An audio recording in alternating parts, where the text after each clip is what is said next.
and good afternoon everyone. I was just thinking, I've seen the video before, but seeing it again, just how much we've fitted in the last 25 years. And therefore it's quite appropriate to talk today about the next 20 years and what we see the future as holding for us. 20 years that will bring us to close to half a century in aerospace. So we have a quick chat about our commercial and business aircraft market forecasts. Like last year, we're presenting our 20-year forecasts for both areas of the business. These are key forecasts for us within the business as we build our strategic plans actually on the forecast itself. We do try to align the assumptions between the individual business units, trying to ensure that we have common baseline assumptions and only vary then depending on the nature of either the business aviation industry or the commercial aviation industry.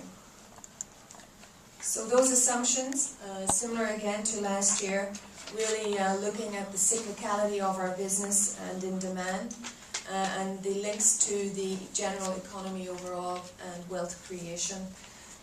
Those are key drivers of our market forecast, and increasingly we see increased demand from emerging markets as a trend, certainly not a trend, but it's actually a reality. And you'll see that in our market forecast this year when Gary and Rod present actually the increasing weight some of the emerging markets have in our forecast.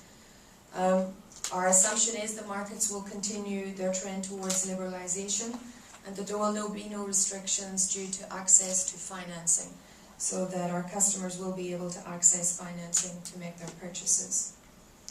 Our forecast is also based on infrastructure supporting the demand. In more mature markets, that it will just continue to be there, and unfortunately in some emerging markets it may constrain some of the growth, and we have factored that into our forecast. And we also believe that an increased environmental focus will have an effect on fleet mix, and that has been reflected in our forecast as well. So if we take a look at some of the key assumptions in our forecast, the primary one being economic growth. And you see here we have our forecast is based on a strong economic growth of GDP at 3.4% over the forecast period. That is a 20-year period. And you see the trauma that we have come through in the last couple of years, and the average therefore at 3.4 in the forecast period. As I mentioned previously, the impact of emerging markets becoming much more present in our forecast. And you see here the GDP forecasts for some of those markets and the weighting therefore that they are going to receive in the forecast. With India and China leading the economic growth with GDP well in excess of the worldwide average of 3.4 at 7.5 for India and 6.8 for China.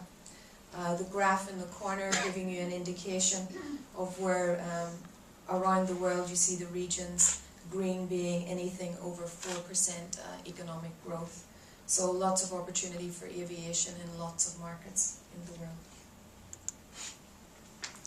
As I mentioned, the distribution as a result of that will change. So we're really looking at a change in GDP growth outside of North America and Europe, increasing from 41% as it is today to 51% at the end of the forecast period 2030. Of course, we couldn't talk about any forecast without talking about oil price. Our forecast is based on an average for the 20-year period at $107 per barrel.